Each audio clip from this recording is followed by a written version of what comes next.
ইয়াকা নাবুদু, কেবলমাত্র আমরা তোমারই ইবাদত করি। ওয়া ইয়াকা নাস্তাইন, আর কেবলমাত্র তোমারই কাছে সাহায্য যাচিয়া করি, তোমার কাছে সাহায্য প্রার্থনা করি, আর কারো কাছে সাহায্য চাই না। এই ব্যাপারটা ক্লিয়ার হতে হবে। সাহায্য আল্লাহ পাকের কাছেই চেতে হবে।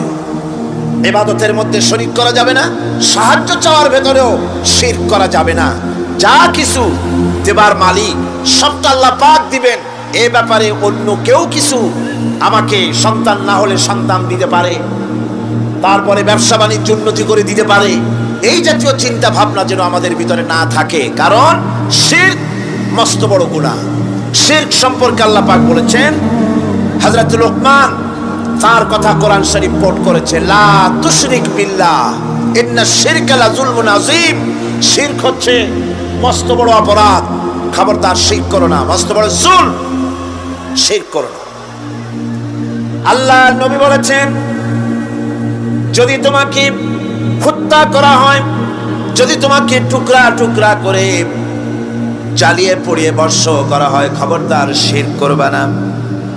শিরক যে ব্যক্তি শিরক করবে, জান্নাত তার জন্য হারাম হয়ে যাবে।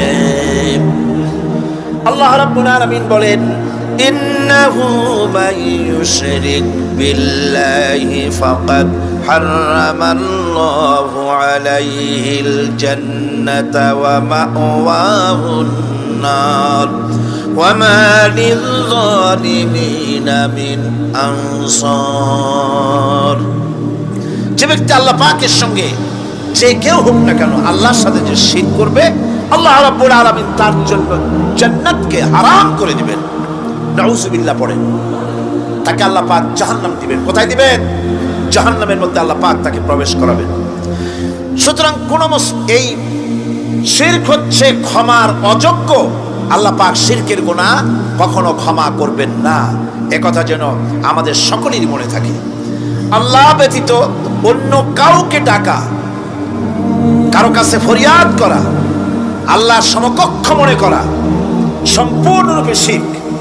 আল্লাহ পাক বলছেন, ওয়ালা তাদউ মিন দুনিল্লাহি মা লা ইয়ানফাউকা ওয়ালা ইয়াদুররুকা ফাইন ফাআলতা ফাইন্নাকা ইযাম মিনাল যালিমিন।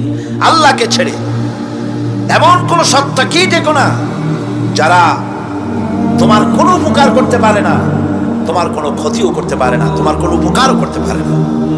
এগুলি যেমন মূর্তি পূজার ব্যাপারে বলা হয়েছে, এগুলি ঠিক তেমন দুনিয়ার ভালো মন্দ সবটাই হচ্ছে আল্লাহ রাব্বুল আলামিনের হচ্ছেন এর মালিক। সুতরাং